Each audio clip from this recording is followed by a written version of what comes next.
Hey, welcome to another episode of the Rock Fantasy Files. We're going to pay homage to one of my favorite hardworking death metal bands, Incantation, and of course, John McEntee, who's been a great help to this channel since we've started it. And we've got Chuck also from Incantation in the house tonight, correct, Chuck? Hey man, how you guys doing? Yeah. This was a show put together by Denis, Sasquatch, Barthe, and Robin. And Robin's having technical difficulty. So she's in the middle of your little TV screen here. So wave to Robin. We've got Alex. We got Alex, of course, played with Incantation, is currently in the mighty Immolation. We got Ralph Tamborra, who is one of my good friends here in Middletown, New York, and is our local New York area historian and metalhead. And we got, of course, Steve Levin, longtime employee of Rock Fantasy. So welcome to the show. Denis kind of set this up. And Denis, what's the format of tonight's program? So I thought what we would do, because like trying to find like 5 favorite Incantation songs is impossible. It's not enough. It's not enough, but like not enough good songs. I want to. No, there's too many good songs. Too many good songs. So like, but I want to do like top 5 songs and favorite albums, and maybe some like concert memories and things like that. Cool. Okay. So I'm gonna, I guess, going first on tonight's show. It can't be Robin because she hates that. So we're gonna go with Mr. Ralph. We're gonna go with Ralph Tamborra first. How's that tonight, Ralph? Welcome. All right. So yeah, my first time seeing Incantation, I'm pretty sure was the Chester Death Fest in New York. Yeah. Oh wow. Mortician, Suffocation was on the bill. Morpheus, Brutal Truth. Who else played? Primeval played. Back then, Incan only had this stuff out back then in their demos. What was the name of that venue? Do you remember? It was out in a field. It was was it the Lisa Marie show?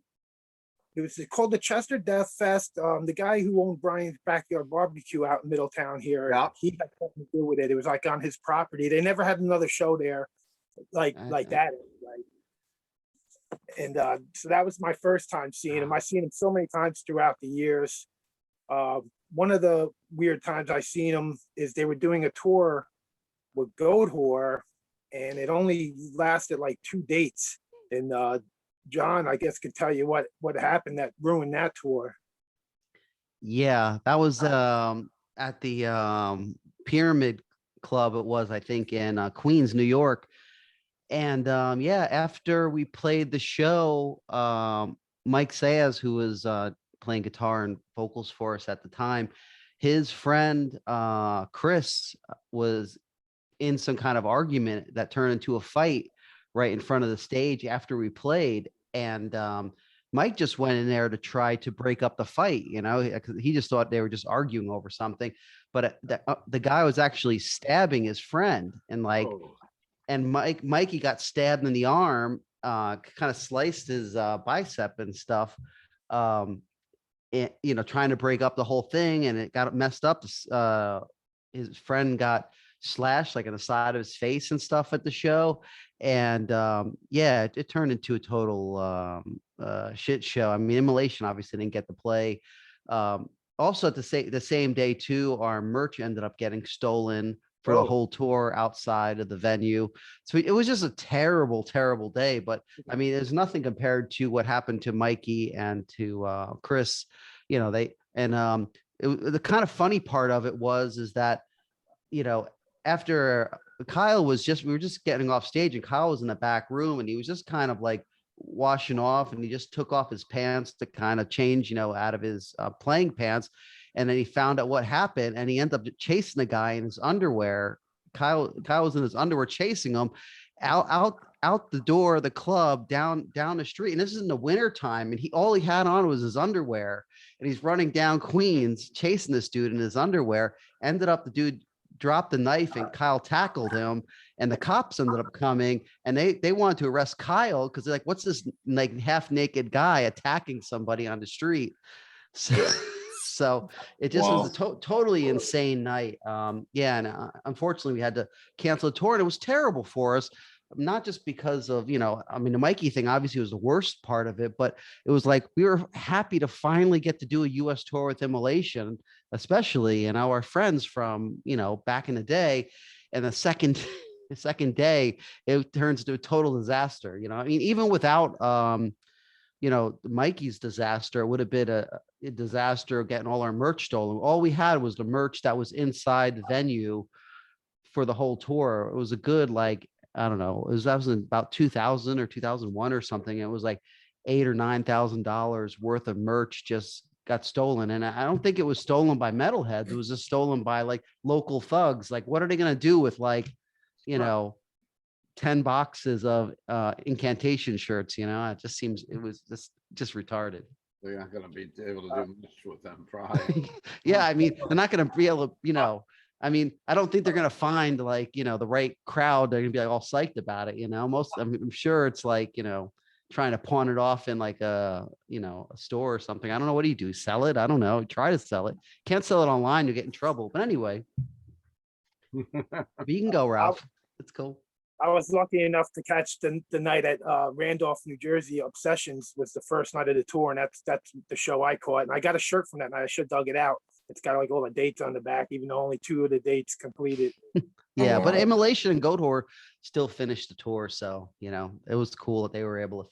Like, we didn't screw it up for them totally.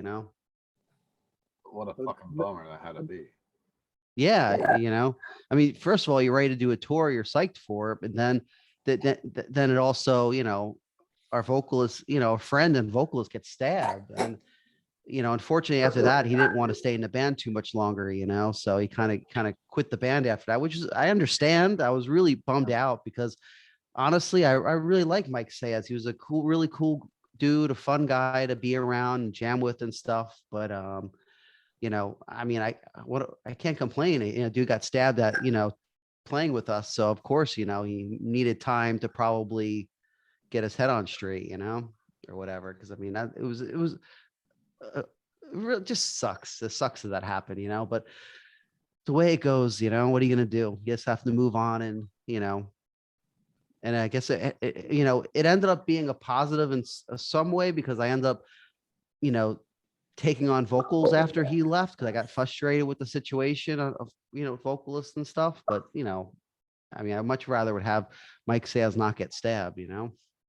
I was going to bring that up. It led to you start to be the singer, which was great because then that with that revolving door with 37 members of Incantation, that was just one less member that was going to be keep rotating, and we got to see the guy singing that was on the album from then on. So it definitely positive thing.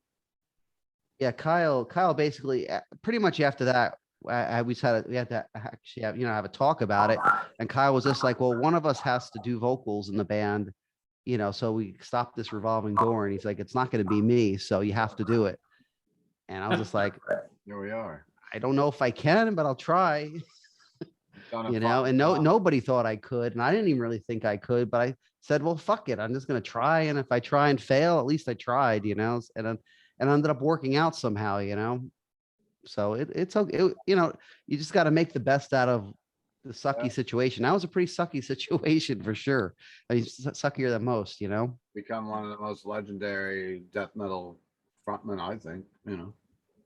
I appreciate that. I mean, legendary.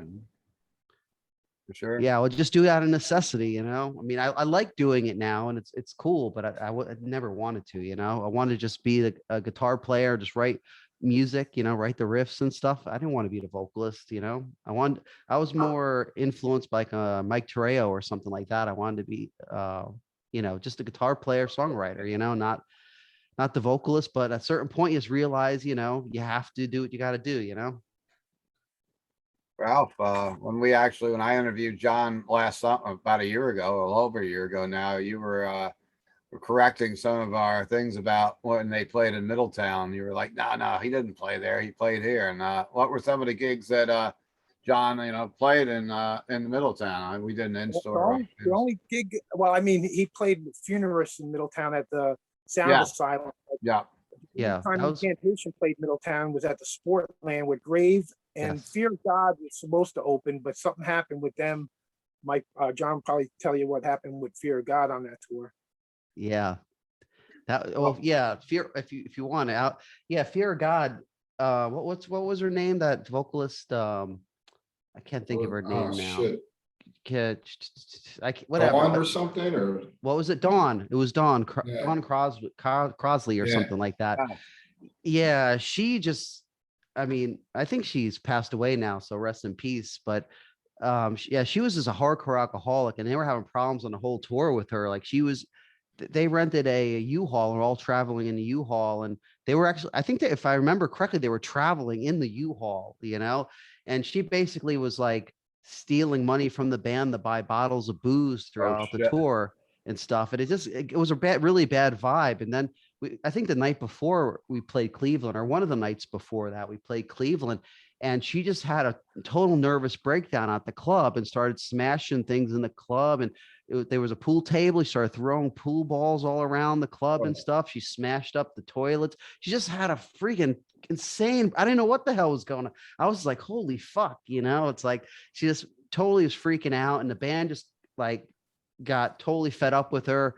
And basically what they did is when they went to the next, we were supposed to go to the next show, they ended up stopping at a rest area. When she got out of the van or the U-Haul, they just took off and left her at the rest area. But it was really fucked up because they were holding the back line for the tour and stuff. So it was a real mess. We didn't know, it was before cell phones and stuff. So we had no idea like what was going on. But yeah, it was a really crazy situation. But it makes for fun memories, but it was definitely crazy. I know somehow we ended up getting in touch with the rest of the guys in the band. Then we ended up being able to get our gear back and stuff. And we just had to kind of distribute the gear somehow to get it to all the shows. I can't quite remember the details of it. It was a long time ago, but it was insane. But we were able to finish the rest of the tour. It was just a bummer for us because we were supposed to play shows with us and Fear of God after that. And those shows ended up getting canceled and stuff. So we ended up, not being able to play all the shows. We just played up until Grave left. But playing with Grave on that was amazing. It was so much fun. They were killing it on that tour. They sounded awesome. They still had Jorgen on vocals and Ola and Jensen. It was Jensen too. It was just amazing. They sounded so good on that tour. It was amazing. Yeah, the Solus tour, Solus. Fuck, they sounded good. Yeah, I was at that show at the Sportland. And that was the only time. So John never played the class? Nope. I think did we play there with like Primeval or something? Or did I never play there? No, I don't have any flyers for that. I remember you guys talking about that, but I don't think he's ever. I've been there so many times that maybe I just thought, maybe just for hanging out. Yeah, maybe I just hung out there, seeing other shows. I mean, I guess I know I seen I think Immolation played there, and Immolation played there I think twice. Yeah, and I don't know. I remember. I can't remember every damn show we played, so maybe we didn't play there. Cool, Ralph. So what were some of your favorite songs or whatever your albums? Songs are impossible, like Denis was saying earlier, but albums, I made a quick list. I did top 5. Infernal Storm at number 5.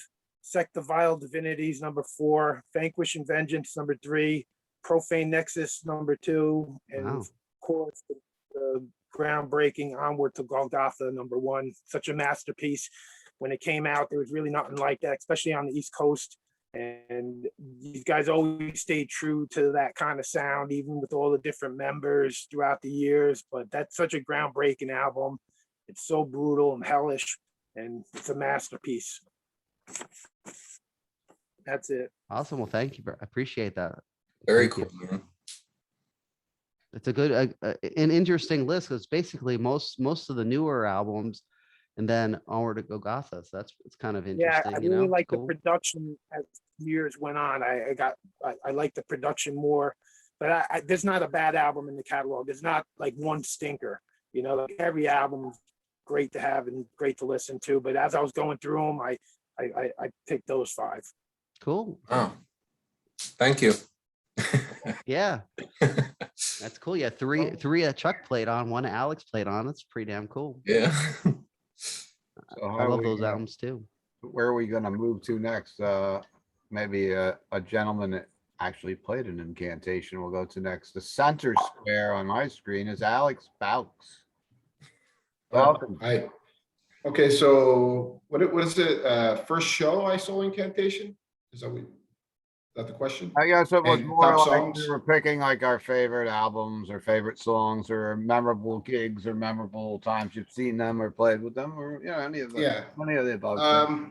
First show I ever saw Incantation was Incantation, Mortician, and Snag, and that was at the 308 bar. And I guess that was kind of the first official show because I know you got there was a Mortician and Incant did this like I think it was like kind of get up and jam kind of thing first, but you know this was like the first official gig or whatever, and that was a killer fucking show. It's, you know, total underground, just brutal fucking show in Canada Mortician, and you know, a lot of crazy stuff went on that night too. It was well, I remember John got your window smashed, and then you didn't go with us after because we were all going back to, I think we were going to Alcatraz or some shit like that, the bar or whatever. Yeah. And then we got chased by, nothing against gay people or anything, but we got chased by the gay pride parade. So that's a whole other story. We got chased all the way to Alcatraz bar, me and, you know, the Immolation guys and the Mortician guys, and Decay, actually. Decay were with us. Yeah, that was a fucking killer gig, and that was the demo lineup. So that was John, Sal, Ronnie, And Will, and Peter. Peter Barnovic, yeah, it was the only show Barnovic. Peter Barnovic did. Yep, and that was you. You're probably your first show with Mortician, I guess, right? First gig. Yeah, I think that was my first gig with Mortician. Yeah. Yeah, so yeah, that was my first show. As far as Just real quickly about that 308 bar show, the craziness that happened there was some kind of fight between like the metalheads and like some of the bums outside. I don't know what happened. That's right. But it got And they were jumping really, on our car. In fact, the bums. They were trying to like, I think they wanted to like wash our car or some shit like that. So they would like jump on your windshield while you were driving. And yeah. good old It was days just- in New York City. You know? It was crazy though. Like, I didn't see it, but my car windshield was smashed. I was parked right in front of the venue. I thought I had the perfect spot, but that was a spot where I don't know if it was a metalhead's blood or if it was one of the bums' blood, probably one of the bums' blood, that somebody smashed them into my windshield. There was blood and my windshield was fucking smashed, you know? And then I just remember hearing about this fight and like, you got to get the gear out of here now. They're trying to close down the club. They're rushing us out because they want to pull down the thing so no one smashes through like the front glass or whatever the place, you know. It was just a mess, you know. And I had to actually leave because my car was freaking, fucked up, windshield was fucked up, so I didn't get to see. And then when I heard Missed about all the the fun story afterwards. afterwards, it was even crazier. So that was just a really sick show, and that was, the kind of the beginning days of kind of our scene, and as far as top songs, I mean, wow, that's a hard question. Definitely some stuff off the first record, Immortal Cessation, Golgotha, Diabolical, it's an Impending Diabolical Conquest. That's another good one. Yep. It's got a lot of great songs off the second record. Some of the later stuff, even the stuff I played on. Actually, I know this is not one of Chuck's favorites, but what is the last song off Vanquish and Vengeance? That is such a fucking hopeless sounding song. What is it? Legion of Dis. Yes, that song fucking sick. That was fun to record. Yeah, we did that live, and in fact, I think in the studio. Like that is like all four of us live, Yeah, but, that was a fun one. Yeah, but yeah, there's some of the favorites, and I don't know. I got so many, especially from the early days, Incantation memories. In fact, there's a interesting story. Is Will didn't show up for a gig when he was still singing for Incan, because I think he had beer to finish or something like that, and he didn't come to the gig. And so last minute, myself, Ross, and I think Frank from Decay sang for you guys. You might have. Yeah, I think Frank did. I forgot about that. I think he did. And I sang, it was the first time I ever sang anything. So I can't sing, but I sang Entrapment of Evil. And I remember I was holding a demo and I was holding. Yeah, you're reading, try to read a demo. Stage, It's like- impossible. I don't know how you could have read it. Especially with how fast the lyrics And there's so are. many fucking lyrics too. It was just like, you That know. was Sal Sajo. He used to write Yeah, the yeah, lyrics. yeah. He wrote but these yeah, huge that lines. that was a cool show. Interesting night, you know, just everybody singing and stuff like that. Yeah. Do you know what song Ross did? I can't remember. Ross did, he didn't do an Incant song. He did, you guys did Oh, Third of the Storms by Hellhammer. yeah, that's And right. He sang that, you know, and I sang Entrapment of Evil, and I don't know what Frank sang.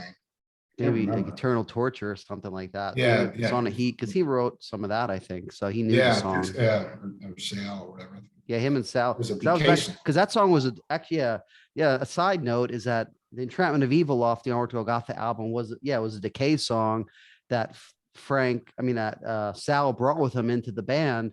And I actually didn't want to put it on the album because it wasn't really a song that, you know, anybody who played on Orto Gotha really wrote, as far as, you know, the song wouldn't exist without Sal Sajo and Frank. But that's why we said, okay, we'll put that song as the bonus track on the album, because we didn't, you know, I just didn't feel right putting a song that, you know, I had nothing to do with. I think I might have added one riff, middle but I part. don't think so. Yeah. What's that? I think the middle part you wrote, right? I think I did like the dan, dan, dan, or And something like that. I got something to say about that song. That song was the most difficult song I've ever played in my life. I don't know why, but it just drove me nuts trying to learn that song. And I think we only played that a couple of times. Just a when I couple. was in the band. Yeah.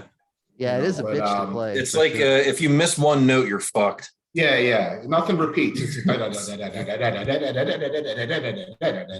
it's just, oh my God, fucking insanity. But yeah, I mean, as far as, you know, my I guess relationship with the band goes back from way back, I guess pretty much to the beginning. I mean, first time I heard about Incantation was actually my guitarist Bob in Immolation, and I guess it was sometime in, I guess, late '89 or something, and Bob told me to look out for John from Revenant's new band Incantation, you know, and I didn't know John at the time, but I knew who John was because I knew Revenant. I can't really recall when I first met John, but it was probably at Streets. Maybe I may have met at Streets at Death and Primeval or something like that. You know, I was at that show. Yeah, I might have met you around that time. We really didn't become friends until probably the G. Willikers shows around 90 or something like that. Yeah. You and Paul Ledney came up, I think, when Johnny and Anders from Unleashed were visiting. Yeah. And we played a show with Immolation and Apparition, and you guys came to our practice place afterwards. And Johnny and Anders and the Immolation guys stayed over and stuff like that. And I think Johnny's girlfriend, Chelsea at the time. Yeah. Yeah. But maybe I don't know. But yeah, it's a long time ago. You know, so Yes. you know, it's just crazy that we're all still here. Yeah, I still know. doing it, you know. That's insane. And I think you know? for all of us, we're passionate about it more than ever, you know, and probably For doing sure. it better than ever too, you know, for all of us. So Definitely no one's resting on their laurels here. what's that? Definitely not. No one from Incan or Immolation are resting on their laurels right now. You guys are making great music still. Yeah, here. we hope so.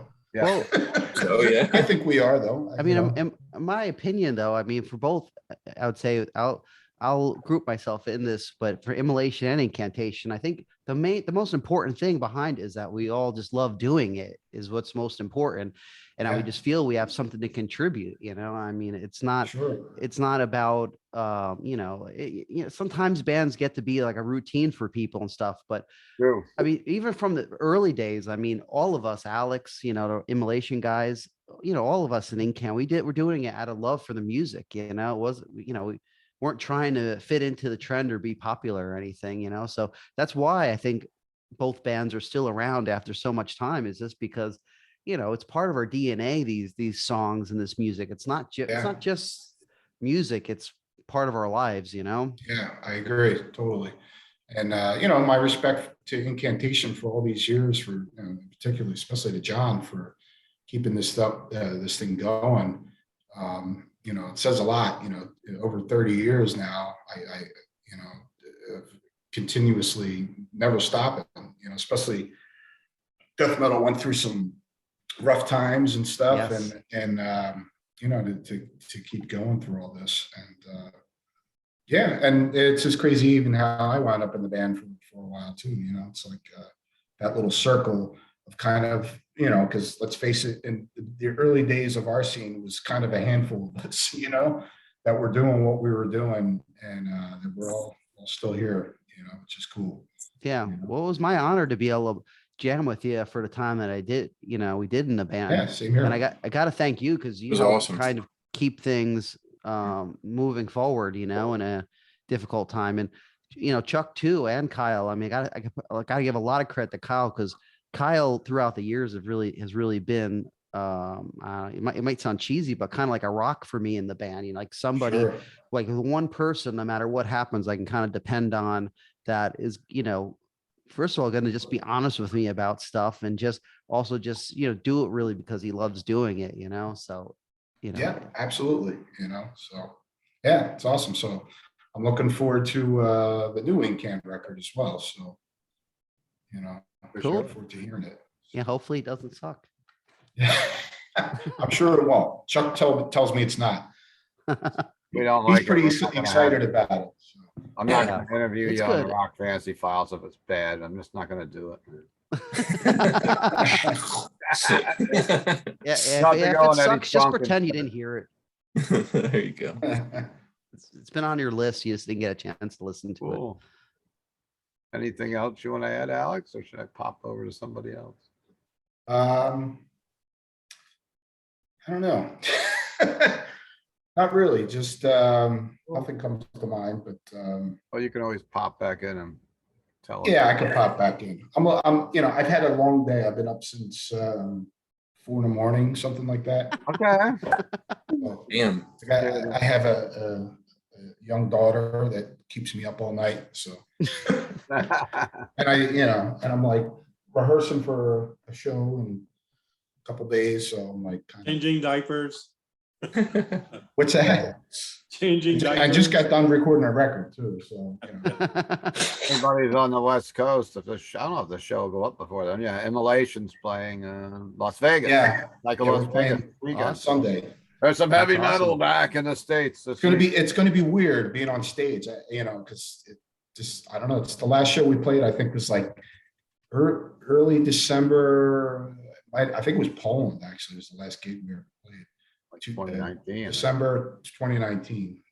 Yeah. Mm. Who else is on the bill that day when you guys are playing out there? On Exodus. actually, so- headline. And it sucks is they're playing like the same time as us, so I won't get to No. see Exodus. That's awful.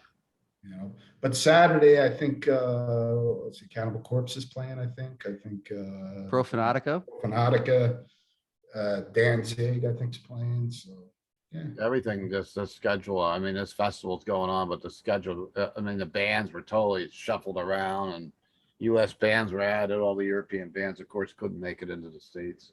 yeah. Gotta get back into the groove of things again. Playing live.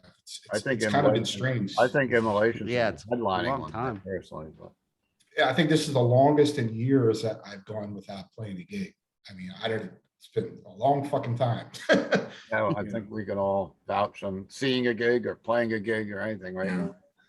Oh, it's like surreal even seeing people, like even us last week, we just got done recording a new Immolation record, and Yeah, all of us together is just kind of, it's like, wow, it's kind of weird. sure. Real people, not just Zoom. Yeah, like not watching a video screen with each other, So So let's move on over to talk with Chuck, of course, current bass player in Incantation, and see what Chuck has to add to the episode. Mine aren't as exciting. Not as exciting. No broken windows, being chased by angry mobs or t-shirts. Well, Yeah, we did have a show in New York, come to think of it, where we were running in campers with Funerus and the video guy, Christoph. He says, hey, you want to help me with these boxes, move the merch out and everything. And we go in, move the boxes out, and I'm going back in to take a piss, and there is blood from the doorway all the way through to the bathrooms with squeaky sneakers, all through. Oh, yeah. And apparently this guy got stabbed up pretty bad, was leaking everywhere, and we had to get out of there quick because there was a drunk guy on a bar stool that was also in the fight that couldn't walk anymore at this point. He just kind of jumped into the RV and rolled. I don't really know exactly what happened, but there was a lot of What venue was this? John, do you remember? Or it was New York. It was New York. It was like a Mexican restaurant. Yeah, Mexican restaurant. Yeah. Yeah, I don't remember a name of the place, but it was someplace. I think it was like Long Island, but pretty close to like Queens and Long Island, but I don't know where. Oh, and there was also the car accident that was in the parking lot where the car rammed its car into the club across the street. It all happened in a matter of minutes. Sounds like it was time to get the hell out of that one. Yeah, it was pretty crazy. Yeah. First experience, I guess it was my buddies and I, we got Golgotha and played it on like a battery powered radio on his front porch. Never heard anything like that before in our lives, of course. And, we listened to them on through to, was it that re-recording of Mortal Throne? And Upon the Throne. Sorry? Upon the Throne of Apocalypse? Yes, exactly that. I'm sorry. And then I think it was with my old band, we were playing with Chasm a lot. And you guys were doing Milwaukee Metal Fest. And we went out there and saw you guys play. And that's actually the first time I met you, John. And Alex, I guess, would have been probably around high school time because I was, I knew Chris, of course, just for being in Bloodstorm and stuff. And that's probably when I met you. It was 96. And then I rarely remember 1996, to be honest with you. Was that the Milwaukee Metal those are Fest good that you days. were just totally wasted at? Like, I guess the one that Venom played, or was it it was the year after. after Venom? Okay. Yeah, well, that would have been 97 was Venom, 98 was Merciful Fate. Okay. I actually remember Alex was on a Hellraiser regimen at that time. I mean, he was Yeah. I remember he was even like bitching at me like that I wasn't drinking or whatever, It's like, come on. Yeah, I remember like the that. old Yeah, I days, remember let's that fucking too. I was drink. with Chris you know? Ryford, I was think. like, no, and I- Yeah, I have pictures of that. Yeah, you were hardcore then. Yeah, that was like towards the end of my drinking career, But it was funny too because after those events, it was that Alex was the one that actually got me involved with sessioning for Incan. And at the time, it was like, just pick 2 classics and learn those. And I was like, good, because I don't know any of the newer stuff.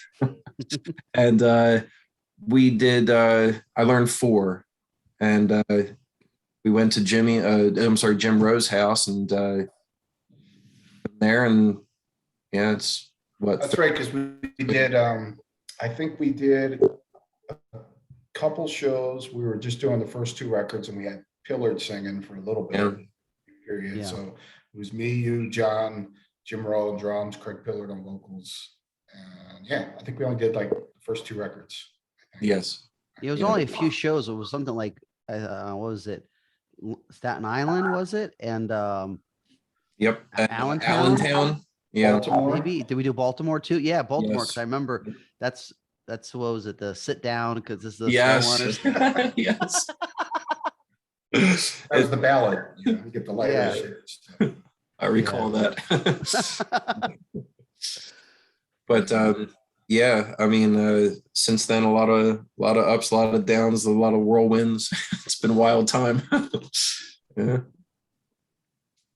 Cool. Yeah, it was definitely cool, man. That was a cool period in the band for It sure. was fun. It was Sure. it was really fun.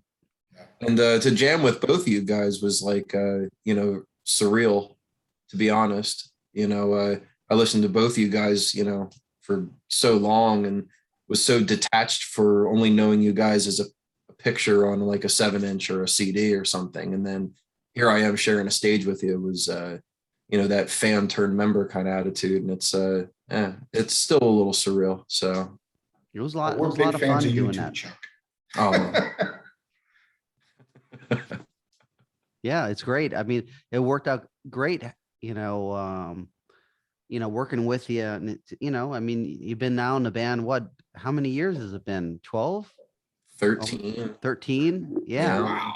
Holy shit. Yeah. know. I mean, and it's Crazy. It's been amazing, it's so great to be able to, work with Chuck. He writes great stuff musically and Yes. lyric wise and stuff. And he just perfectly integrated himself into the band and made himself a, very useful member and useful to like the whole concept. Like he became part of the concept of the band, which for me, in my opinion, all the great members that I have jammed with are ones that kind of, made the band, maybe not just better, but also just become part of it, become, kind of like, I don't know how to explain it properly. It's more than just being a band member and playing. It's like, making the vibe better or whatever, I can't think of it now. A contributor. Yeah, I mean, it's contributor, but it's too like wimpy of a word. It should be like a $5 word, I got to, say a few words about Chuck. Is that I think, it was probably a while that you were in the band, and you weren't really a songwriter, and then you started like, coming up with riffs and stuff, and you were kind of shy about it at first, and I was like, dude, let me hear what you got, and you've really come a long way as a songwriter, I think, Chuck, and Thank you. A lot of respect and for it's everything you've accomplished as a songwriter, as a lyricist, as a riff writer, and I think some of the best stuff within Can has been written with you, so yeah, thank you. I could agree. I know his contribution has been extremely important on all the stuff that he's been on. I mean, especially say the last 3 albums, because that's where he really contributed the most, I think, musically, not just lyrically, but really in everything. It's been everything he played on. He's a very important part of it. It's definitely not just, not just coming in and doing his parts. I mean, he's doing meaningful stuff, which the band would be different without him for sure, and probably not as good. Thank you, guys. It's truth. It's funny because I remember that I was always reluctant to submit anything, and it's how do you present yourself in such a fashion to where people that you respect and people that you admire, how do you present things in such a way that you can be serious or at least acknowledge for it? Is that the right way to say it? I don't know how to say this properly, but it's like I wrote a riff, and that riff actually just came out the last album. So, 13 years later, boop, there it is. And it was, what is it? Chant of Formless Dread. So that song was written, like, I think in my old living room with Alex, like 13. And I never presented it until about a year later, but then it sat for another 5 or 10. So. Yeah, that's one of those ones that sat around for a while. It just needed the right time and the right place to do it, and it just worked out good on Sect of Vile Divinity. Indeed, I'm happy to see that the positive reaction from it. It's something that was that old to resurface. Yeah. Sometimes it takes a long time for riffs. You might have like in fact, one song within Can that I contributed to Ascend into Sends into the eternal. Yes. That's so. Great. One of the riffs on that song is riffs from a agoraphobia song that I had written that never came to the light of day back in 1990 or 91 or some shit. No wonder it's so good. Yeah, so there you go. So sometimes it takes a while. You know, you have a riff that just sits around, and even I think there's some riffs on the new Immolation record that Bob wrote a while ago, you know, and How do then you like that? finally making it to this record. So How do you like that? that the right time, sometimes it takes a while. It's like, Mhm. that riff I wrote 20 years ago, that'll fit in with this. Cool. So it's good to hold on to that shit, Yeah, right. you know. So I like the one corner here. We've got Danny Barthe holding Robin up. It's almost like a cartoon. I'm wondering if It's you're going it's to almost like if you're going to mini-me. duct tape Robin to your computer screen. You can like put a little tape and hold it right up there. So his hand is starting to fatigue. You can see him moving up and down. Danny, your hand must be He's gonna killing you. switch around and have the beer. And No, I'm Hi, good, Robin. buddy. I'm good. how about we get Robin on for when Chuck's done, and we'll get her up next. See if we can hear her. I don't even know. I'm like having problems paying attention. Like I feel like I'm just like floating. You are It's really floating. bizarre. You're like Yeah. I don't know amazing. if Chuck is done. I don't know. No, I don't know. I don't know if Chuck was done now either. So Oh, done. I'm a I'm horrible host. Good. Yep, all done. That's why John started doing his own shows. He goes, "Gotta get rid of that old Keeler. He's kind of crazy." Yeah. Yeah, honestly, I'm having a hard time paying attention. Because I can't really see, so it's like I'm just seeing like parts, Well- and then it's like really weird. No, I wanted you to be a part of the show since you're there, though. So, what are some of your favorite Incantation moments or albums or songs? Well, I'm sitting here thinking, and I'm listening to all the stories, and I'm like, what in the hell? Like, I mean, I feel like I've been touring just as long as like John and everybody, and I don't think I've had as many crazy happenings as like hearing what's like some of these stories going on. So those are pretty interesting, and I feel like I remember some of them, but I don't have the memory. I feel like, I mean, I'm trying to sit here and think of when I met John. I can't even remember. You know, Yeah, I don't remember when we actually first met. I don't even know. I don't remember. I just remember like and I just always feel like Incantation, especially you, have been very entwined in like my life as far as music and other bands that I'm in and touring. Like it's like one of those things, like it's like you've always been there and been a part of it. And I've even done a band with Jim in the past. I don't know if you know about that. Oh, Jim Rowe. yeah, I did. I don't remember what it was, but I Yeah. remember something about that. Yeah, we did. It was with Chris. Also, it was called Den of Sin. It was like a That's a rock right. and roll type thing, which Oh, was That's- kind of weird. that's Right.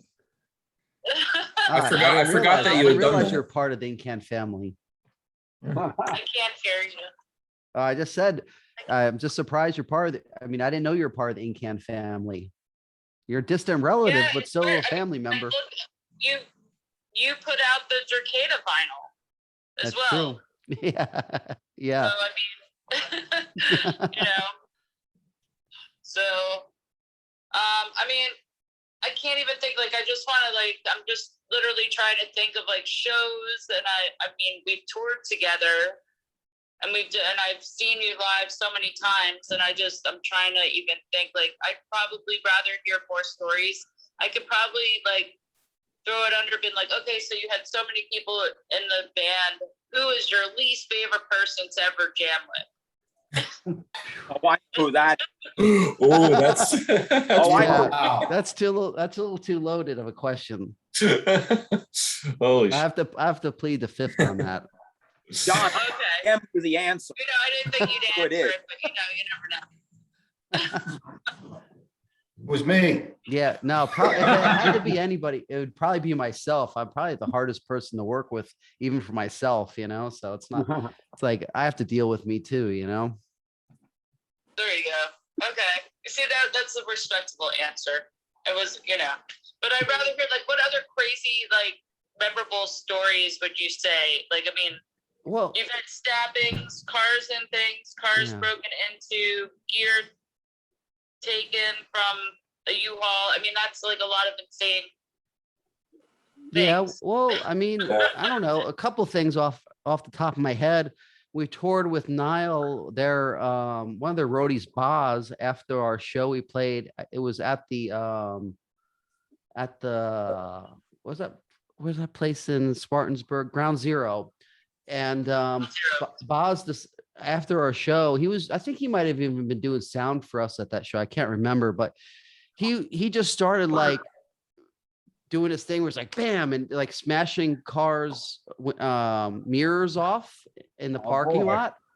It was like he just started doing it like all over the place, and we're like, dude, what the hell are you doing, dude? And it was at the end of the night and stuff like that. So we were just like, I just grabbed them and said, like, we got to haul ass and get the hell out of here before we get busted for this. And he ended up being a promoter's car. Oh shit.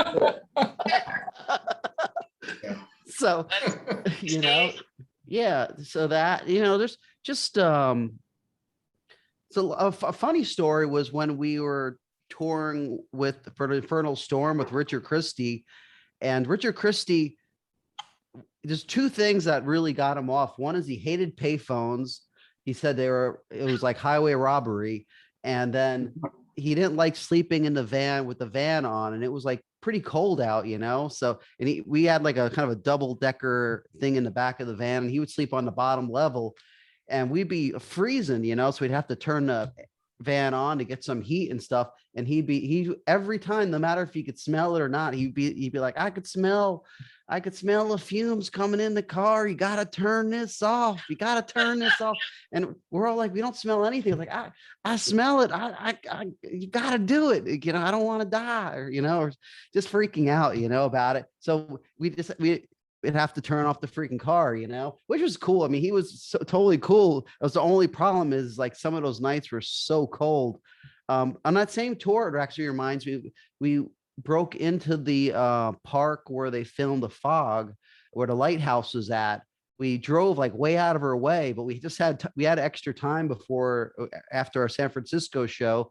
So we drove up the coast a little bit and just took some of the back roads and went to, it was like a park that was closed, but we kind of just went in the park at night anyway and just kind of ran and took some photos in front of the lighthouse and stuff. And him and Jerry Bell at the time were just trying to, like, you know, do their reenactments of the you know, of the Fog and stuff like that there, because he was a total both those guys were total horror freaks, and they knew all the John Carpenter stuff by heart. So that was kind of funny.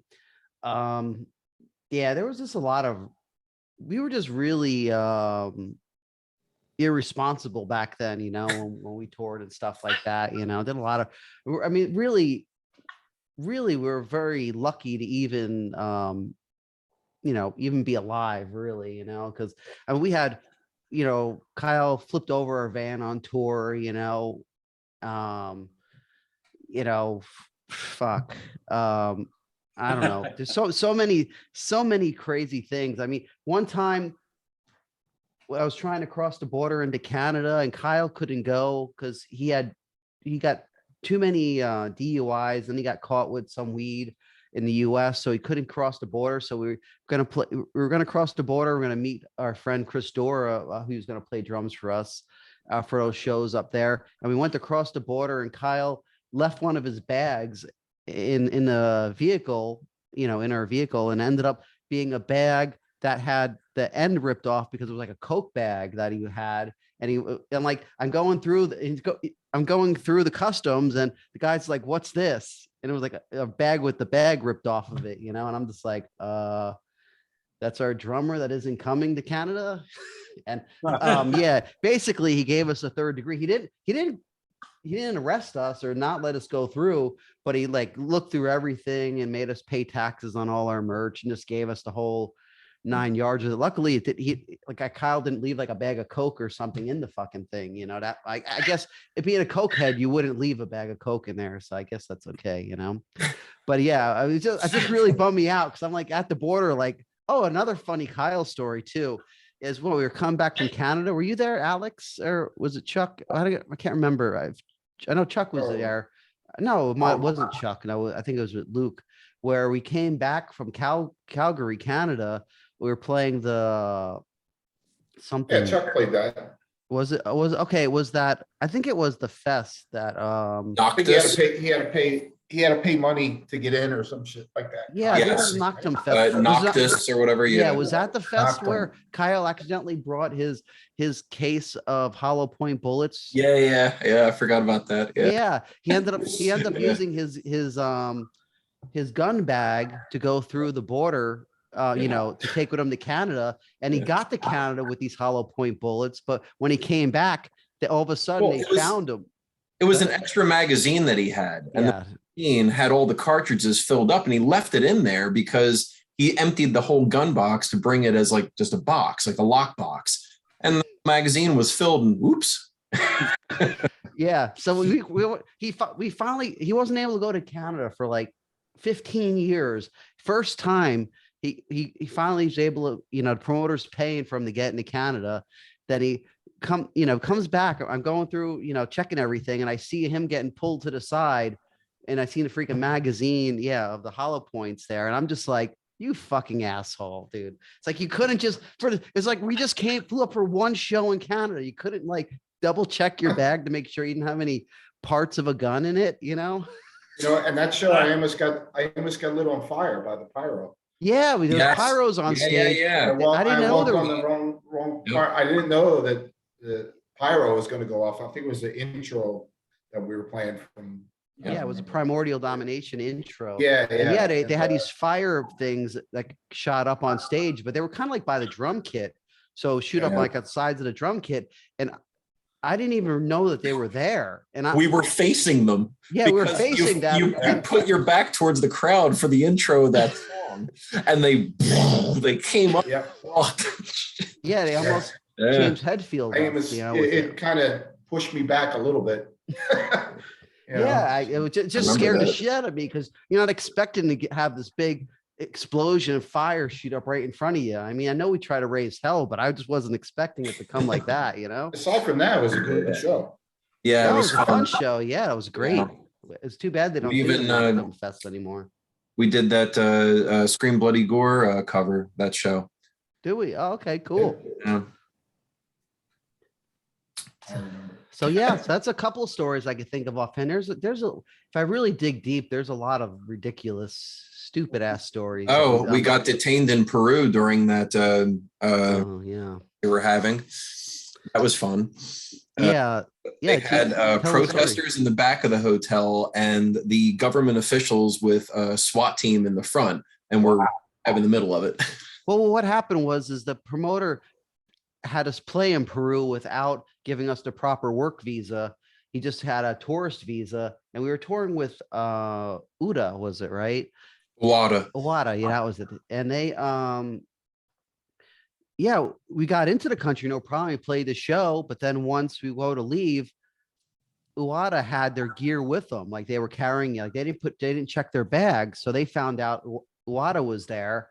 So from that, they found out that we were also an American band. And it was funny because they like must have took the list from like, some site of like all the ex-members. There's like 40 members, 50 members on this page. And he's like, and I show him my passport. He's like, wait a minute. And he goes, look on his page. And you see him going, oh, yep, you're on the list, and they basically, they detained us. And the promoter had to pay like a fine for us to go through. And then we had to stay in Peru an extra day. We missed our show in Paraguay, which would have been our first time playing Paraguay, which we're really excited about, which really sucks. We stayed in this hotel right by the downtown, and there just happens to be like a revolutionary march in town between like protesters and the government happening. And we go to like, once we get into the hotel, we go to check outside, and there's armed guards all around the street in front of all the buildings. Yeah. And we're just like, great. We're not even supposed to be here. And they're like, No. having some kind of insurrection or something going on. Because like you can hear it from your hotel from the hotel room, and the thing is I pulled the curtain aside, and the entire other half of the building is demolished. So Yes. floor is gone. The ceiling is collapsed in on itself. And when you turn on the shower, it's like pitch black with like little metal flakes coming out. And I'm like, okay. And all you can hear are these bullhorns going off, going loco, loco. And I'm like, well, I know what loco means, so that's not good. You go down to the bar area, and then you look out front, and it's the entire length, 2 city blocks long, of SWAT and police on both sides. I would have rather been somewhere else. Yeah, it would have been nice if we could have just made it to Paraguay, Yeah, it would have been nice. But yeah, so yeah, few things, here and there. You forget about them. So many things happen. You forget about like all the crazy stuff that happened, which is just like insane. Yeah, crazy. So anything else, Robin? No, I just want to, the stories are amazing, and more about that, and hearing your thoughts and everything. Yeah, cool. It's just and I feel so separated. I feel like I'm watching you guys and I'm not actually there. So it's really weird. It's almost like King Kong and Fay Ray, because Sasquatch has you in his hand, so it's almost like King Kong So with the girl in his hand. Like, I got a King Kong. Nice. So weird. Hey, Robin, am I going to see you on Saturday? Are you going to be there Saturday? What? Vegas? What? You're in Vegas this weekend, right? No, I'm not going. No, you're not going? No. Oh, all right. I thought I'd see you. I know I was gonna go, but we can talk. We can talk about that after. Okay. Cool. Now I'm crooked. So sorry, I have to charge my phone. Oh, you got to charge your phone. You got to go for now. No, I'm fine. I'm just crooked now, in case. Oh, okay. So, Robin, anything else you want to add before we move over No, to I'm Danny good. or Steve? All right, cool. Good. John can secretly tell me later who his least favorite member was. Least favorite member. So we want to hit the hard hitting questions now. The member you hated the most. So Yeah, that's tough though. I mean, when you have 40 members, maybe more, how do you choose a worst one?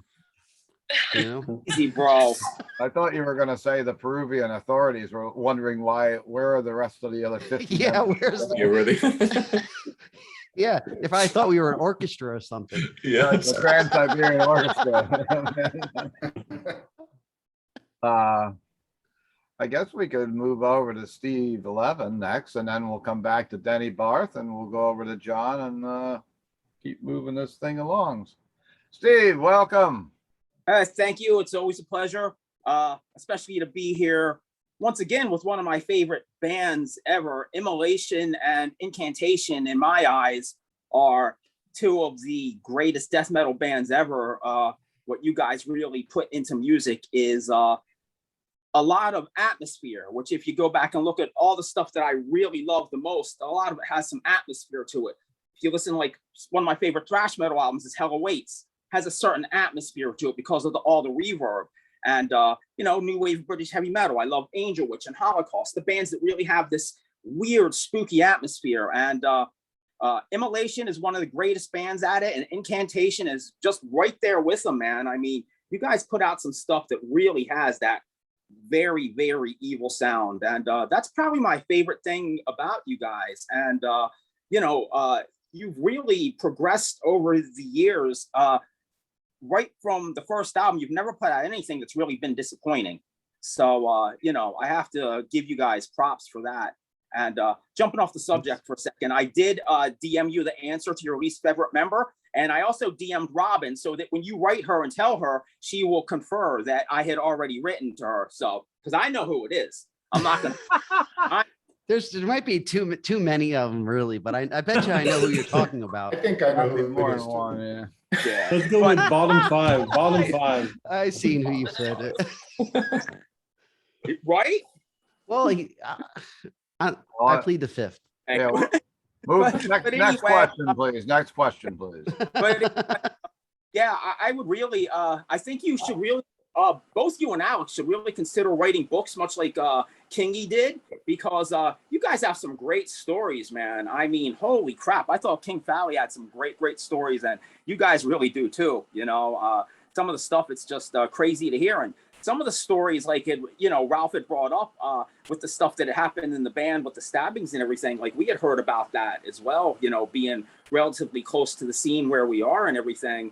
And it was kind of weird. It kind of made me remember that when things that were starting to change a little bit, when our death metal, like when the scene was growing a little bit from the Middletown area, and we got involved with some of the guys from Rockland County, some of the guys from Jersey and everything, there was definitely a level of violence with these guys that was like, we didn't really have as much up here. We were a little bit more fun. And I mean, don't get me wrong, there were fights and stuff, but like, there weren't guys like carrying like box cutters and stuff like that. And, you know, we kind of found out a little bit more about that, like when that came in to play. And, you know, so that was a little bit foreign for us, but, you know, we quickly learned, you know. Well, the thing is about telling stories about stuff that's happened or whatever. It's like, there's a lot of stuff that happens, but you don't want to go out and start telling, you know, there's other people involved in it and stuff. And you don't want to say like stuff that, you know, like, you don't want to piss somebody off. Like, oh, I didn't want you to say any, or, you know,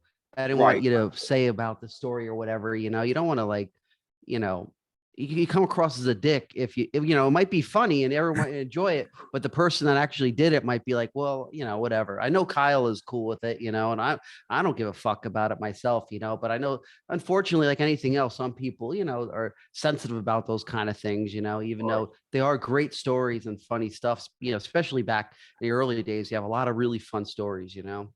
Yeah, I always find the best thing is just to always truly be respectful. You can always have a laugh, but not at somebody else's expense, you know. If anything, you know, spare their name, keep their name out of it. You can still tell the story sometimes and get a good laugh out of it. You know? But yeah, some of the stories are great. And also jumping back to that point too, you never really want to glorify the violence that happened in the scene because it was really no joke. And it really was a little bit scary. And I mean, honestly, I still feel that way today. You know, we just went to a show down in Asbury this weekend, and Asbury isn't a great neighborhood. Fortunately for us, it was like in the heart of town and everything. And man, you want to talk about surreal being amongst people, you know, actually enjoying themselves. And holy crap, man, it was packed. I don't know, man. I might be getting a little bit too old to be in these hot sweat boxes packed, like, you know, person. But you know, it really was surreal, but, you know, always in the back of my mind, there's always the fact. And especially with New Jersey hardcore, there's also a lot of, you know, violence within that scene. So it's just something that I've always, ever since those days, you know, I always try to keep an eye on my surroundings, know where the exit is, just keep an eye on the people around me.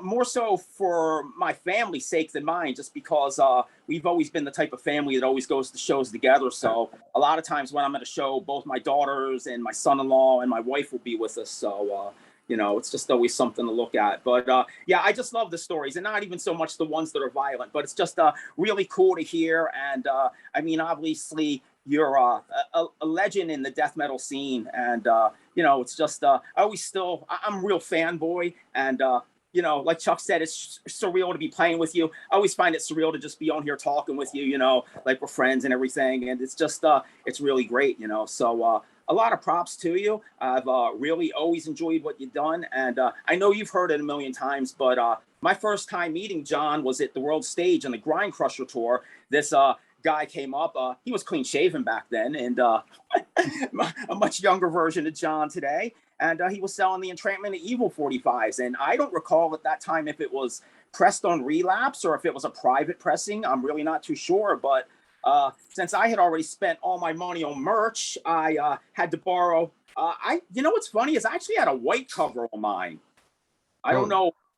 The white cover was the one before that. That was the Rotten Relapse version. Was like more of a whitish color. Yeah, my white cover, like a white outline around it or something like that. Right.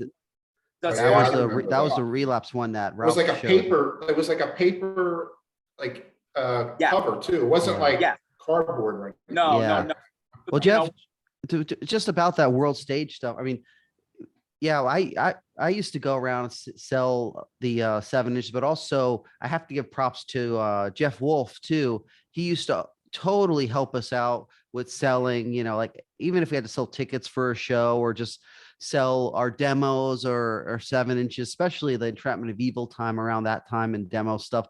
He'd always go around. I mean, he knew everybody in that Spring Valley scene. So he actually he did, he helped us out a lot, as far as getting it out to a lot of people that wouldn't maybe have known, because we were a very unknown band. I mean, we were known in the underground, but we weren't known in the local scene, like at least upstate, really. We didn't play too many shows that, for any guys to know. But so there's a good chance if you're in that area at that time, Squiggy would have been the reason why you like it. Or Jeff Wolf, I'm sorry. He gets mad when I call him that. I didn't mean to. Yeah, Jeff was always a real, major supporter of Yeah. all the bands back then, and Yeah, he was particularly the death metal scene, because the death metal scene back then was, like 5 bands. Yeah. I mean, I even met Matt Sitcher from Jeff too. I mean, Jeff was probably the first person I met up there. I met him at like Mr. Arcade or something like that. And he introduced me to all those guys. And it's not how I got into Mortician necessarily. I already knew Will, but I got to meet Matt Sitcher for the first time, rest in peace too, which was nice to get to jam with him though. And he was,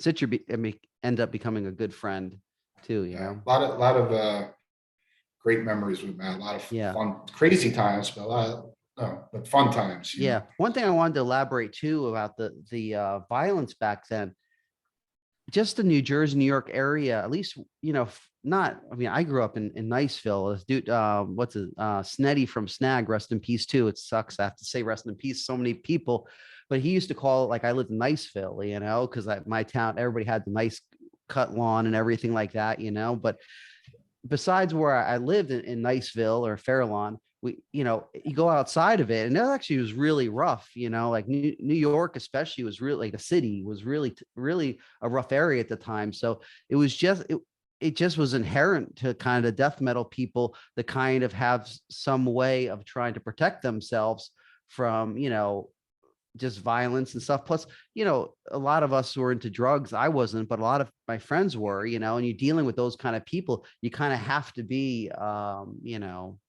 kind of protecting yourself. It kind of sucks. I mean, even I remember G. Willikers, you'd have to worry about going down to the 7-Eleven there because you get jumped. Yeah. People got jumped all the time. I mean, Omar, What's I remember from Future Fact got jumped once there. Right. It's just sad that it was, but that was just the way it was. Like we didn't know any different, we just knew that you had to really be careful when, going to certain neighborhoods and going in certain areas. You just have to, have some sort of protection on you, and yeah, it's, I don't know if it's still that bad. I haven't lived there for long. I don't think it's quite as like the same way it used to be, which is kind of is a good thing, because, you just want to be able to do your thing and play some metal and go to shows and not have to worry about that bullshit, I think there was more fighting back in those days than there is nowadays. A lot. There was music is something to unify people. It's a positive force. That's the way I see it, and just like people like me and John that we've been friends a long time, this was a result of music that, of a lifelong friendship. A lot of my closest friends, is through music and through the music scene. And, unfortunately, those early days that you were talking about the hardcore. I mean, I'm from Philadelphia, and I remember the hardcore club in Philly was a place called Club Pizzazz. And, all the shows I used to go there and see, like Dr. No and fucking DRI and COC. I seen tons of stuff there. And it was pretty brutal. I can't imagine what CBGB's was like in 1986, Well, so, yeah, I was just going to say, talking about CBGB's, I went to see, was it Corrosion Conformity? And I can't remember with who else it was, but I went to the show wearing my DRI shirt, and I decided it'd be a good idea to get into the pit for COC. and it wasn't a good idea. They ripped the shirt off me, and they like, pretty much beat on me or whatever, and told me, Yeah, especially having long hair, to get out of their fucking pit. It was like, I think it was the Lower East Side Skins were just like, who the fuck's this asshole getting in our pit at CBGB's? And I was just like, I was this, dopey kid, like, let's just have a good time. Yeah, COC rules. Yeah, no. I think, but it was nice of what's his name? Was it the guy that passed away from COC? The drummer Reed Mullen. Reed ended up giving me a corrosion conformity shirt because he felt bad because they ripped the shirt off. And I remember going to the merch booth with no shirt on, and I had my rip shirt on, and I was like, well, I need to get a shirt. I wanted to get one anyway, but he just gave it to me because it got ripped off at their show, because I don't even think they were playing. I can't remember what band they were playing with, but I think it was even just like opening. Might not even been COC that was playing at the time. So yeah, I think I saw COC with maybe it was around the same time you saw them. I think it was with Life Sentence. They were on tour with. It was like COC, Life Sentence, and maybe that was Dr. No too. I don't know. Yeah, I remember it was for the Technocracy tour. I think it was. Yeah, 87. Yeah, it could have been. It could have been Life Sentence. I really like Life Sentence, so I could have seen why I wanted to get into the pit for him. That was a good album. That first Life Sentence. I never heard any of the other ones, but that first one was fucking killer. Yeah. I saw COC, DRI, AOD, and Nuclear Assault at Lemoore one night. That was a crazy shit. Nice. Yeah, that's a good list. Oh yeah, dude, that's crazy. Even AOD, not many people even remember them anymore. But yeah. Man, I totally lost track of what I was gonna say. I'm sorry, I didn't mean to interrupt. No worries. No, those were great stories. We're talking about violence. And I'd rather you talk than me talk. You know what I mean? That's what's so. But yeah, I still remember I had to borrow $5 from. Funnily, I have to say rest in peace to our friend Norton, Mike Gigi. He passed away, and he actually gave me the $5 so I could buy the 45. He said, "Promise me you're going to pay me back." And the next time I saw him, I paid him back, and was well worth the investment. Let me just say, because that's still today one of my favorite songs. I love Entrampment of Evil, man. Just so great, man. Well, thanks. So I did write down a few of my favorites, and much like Ralph, a lot of my favorite stuff is some of the later stuff. Just the production on it's so great, and dude, man, that guy Sonny, I don't know where you got that guy from, but man, can that guy play? Holy shit, dude! He is a good player. Yeah, he plays leads much like the way that I aspire to play. I fall more into that Kerry King, Jeff Hanneman style a little, which there's nothing wrong with that, but like that style, like he plays with the melodic, like James Murphy type of and it's just really great stuff, man. But yeah, a few of my favorite albums, not necessarily in any order. Vanquish the Vengeance, I really love. Really love the last one, Sect of Vile Divinities. What a great album. It grew on me over time listening to it, and I don't think there's a bad song on it, man. I really love it. Entrails of the Hag Queen, sick shit, man. Profane Nexus is another one. I love the song Muse, amazing. Of course, I'm going to say Onward to Golgotha, and as much as I do love the new stuff, my favorite of all time is going to be Upon the Throne of Apocalypse, what was mentioned before. Yeah, it's a monster of an album. That, the way that you guys flip the songs around, Abolishment of Immaculate Serenity. I love that song. And I think my favorite song ever, and going back to the whole thing I say about the atmosphere, Demonic Incarnate.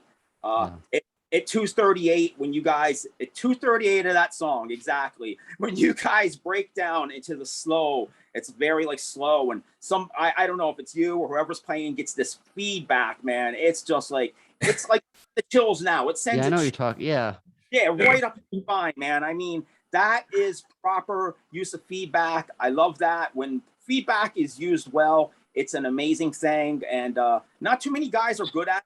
To be honest with you, a lot of guys tend to make noise with it, but you do it so well there. Fast Day, it's great at it. Kevin Hayborn for Angel Witch, just amazing. When you can get some feedback and use your tremolo and just keep that shit going, it's the best, man. So anyway, I'll just close out by saying, and I'm sure I'm forgetting something that, oh, I know something I want to mention. I saw you guys a few times at the Wetlands with a really varied shows. Ralph, you were probably at some of those shows, the Enslaved show back in the day, going back to like 95. Yeah. The Benediction one, the Benediction, the Death Fest where Bolt Thrower was supposed to headline. I remember that one. That's the first time I met John. He was selling shirts outside. Like it was like cheaper to buy it outside or something. It was at the end of the show. That was the first time I met John. But that was really great when Macabre played. It was Morticia. Everybody was on the bill that day. Yeah, I think I saw them. You guys played with Enslaved and Absu and Fallen Christ. Yeah, sounds right. That was like at the Wetlands. And then in 2000, you played with Mayhem and Exhumed and Hate Eternal. Maybe. I can't remember. I actually don't remember that one, but maybe. Yeah, the Wetlands used to have those crazy shows. Yeah. You know, Carnivore, Immolation, Anal Cunt we saw there one night. I know you were at that one, Ralph. Yeah, those were the what's his name? Tom Pasquale shows, yeah. And then I saw you again with You Morbid. love to mix things up. God forbid, that was a cool show. That was at that god awful Birch Hill, which I'll never go to that place again. I think it's actually, is it closed down now or is it still going? Yeah, go to Birch Hill. It's been out of business for years. Yeah, Yeah, that was kind of a terrible place to see shows, but I did see a bunch of good shows there anyway. Yeah, I know Birch Hill was a pretty legendary place for sure. But anyway, I'll close out. Kind of replaced it now. I mean, my great praise and hails to you guys for keeping it going. Obviously, Chuck, you're a great part of the band. I really do love these later albums, and it's just you guys really going. So I'm really looking for the new stuff. Alex, I'm really looking forward to the new Immolation stuff as well. And I'm going to close out by saying I really give Denny a lot of credit for holding that phone up all this time. Yes. It's like the brain in the I know. Like, I don't know if you guys ever seen Teenage Mutant Ninja Turtles, but it's like Android Krang with the giant Krang belt. But good stuff. So Robin, I'm glad you hung in there with us, and Denny, thank you for holding Robin, and cheers, guys. Thank you. Thank you. Thank you. Awesome. Thank you. And I guess we'll move over to Denny. I didn't really pick out too many songs. I let everybody else do it. I just wanted to mention before I move over to Denny how, the last couple times I saw Incantation was, I think the last time I saw him was that great tour. It was in Brooklyn at the Brooklyn Bazaar. It was Belphegor. It was Dark Funeral and Immolation and Hate. And it was just a great show. And you guys were on fire that night, I thought. And the time before that I saw you was at a little club. And I can't think of the name. You probably were. Revolution, was that the one with Mayhem, right? Yeah, it was like Mayhem, and it was like Mayhem was usually playing like really bigger places in New York City, like Irving Plaza. Yeah, but that was Mayhem's playing here. It was like this little. It was like a '70s rock club sort. It was very small, and you guys had like this little corner. It was like a little corner stage, and I actually brought Ruby, who works for me now. It was her first metal concert, so I thought it was a good one to bring her to. But that was good. And I'm going to lead with Ralph. I mean, some of my favorite records from you guys are some of the later ones. I think they sound amazing. And I don't know how many times last year when we were doing Rock Fantasy Files, we got done, I would put on the Sect of Vile Divinities or before or after, just like that helped me get through the pandemic a little bit, just listen to that death metal. Of course, I'm on a show with John. I wanted to hear him after too. Like, I'm so used to seeing John on stage, and we're sitting there hanging out. He's become such a good friend to the channel too. Well, thanks. It's been a pleasure. And thanks for all the support you've given Rock Fantasy through this whole time. And it means a lot. I appreciate it. Denny's got an arm ready to fall off, so. I'm still good, buddy. I'm good to go. I'm just gonna put her like this so I can talk. Exercise. Denny set the episode up and we made him wait like 2 hours to talk. He's never gonna have me back. Okay, man. Never lost when you're with quality people. Good. Right? Yes, it is. It's a good time to get back on it. Yeah.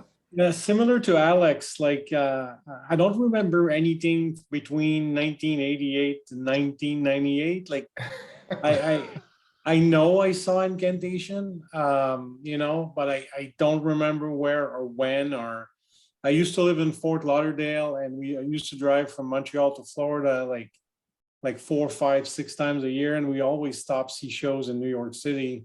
But I don't remember. Like I might have met John also when we have some very close friends, I guess, in Montreal that people he knows and I know, but like it's a big blur. But I do remember the first time I met him that I remember. So like Aggression was playing a festival up in Edmonton, Alberta, a place. The festival was Farmageddon, and it was June, but it might as well have been like fucking December. Like it was freezing up there. Like it was super bad. It was more like we were wearing toques and gloves. Like, but I met John, and like John is the type of guy like just like the energy you get from him and the vibe. Like it takes you like literally like 25 seconds to know that he's a good guy.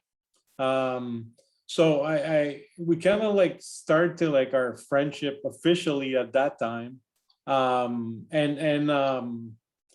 Like we you know we talked a little bit, and then we stayed in contact since then. But you know, in this like industry, there's all kind of people, and to just have the privilege to know somebody who is such a quality person is amazing. So, and like he has Really such a making me soft blush. voice when he talks to you, and when he sings, he sounds like the devil.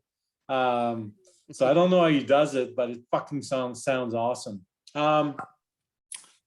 So you know, like I think like growing up, you know, playing thrash metal, trying to be as evil as possible, and then when all that like death metal came out, late 80s and early 90s, like I could definitely hear a difference in sound and vibe between like the Florida scene, the New York area scene, like Sweden, and you know, like everybody was coming up with something different. And to me, like Immolation, Incantation, Suffocation, like it was very like it was like in your face, very aggressive, very heavy, but also like it was able to create a vibe, like an atmosphere of like it's fucked up. Like I mean, it's hard to like put it in words, but it would make you feel in a certain vibe. And like Incantation, like I you know, like one of my good buddy brought the vinyl to my house, and then we put it on Onward to Golgotha, and then I was like, holy fuck, like, you know, it just sounded evil. And to me, I was always looking, you know, like I started with Kiss, and then I went to like Motorhead, I went to Venom, I went to Slayer. Like I just wanted to hear like the most extreme music possibly, and this delivered the goods, right? And I've been listening to Incantation since then, and I really like separate the career in like 3 very like specific kind of like part. Like I like this old Incantation, like 90s stuff, and then there's like the 2000 Incantation, and then there's the new Incantation. Like the middle Incantation, like in the 2000, was more like, I think it was more like experimental sometimes and trying to find the sound. While now, when you listen to the latest album, like Sect of Vile Divinities, it's so fucking like, it's almost like you know, years of perfecting a craft and then being able to make the most amazing output. And when I saw like Incantation, they came to play in Vancouver. They actually practiced in our jam space before the show to like you know, get ready for it. And just the performance and the quality, the musicianship is so like amazing to see. And you know, like even though it's well played, it's still extremely violent and aggressive. And you know, like if I'm sure John, if you like compare like the first show he played to like say the last show he played, like the amount of like how much professional we got, like, you know, like that, you know, like at first, like now some bands like, you know, even Voivod, like they used to play like whatever, like, you know, and now they have like click tracks and like it's all like planned and like synchronized and, you know, like all the guitars are perfectly tuned, you know, and I'm sure the first Incantation, there might have been like 10 things that was going wrong, right? But you like see some of the old just videos, half the show I'm tuning. yeah.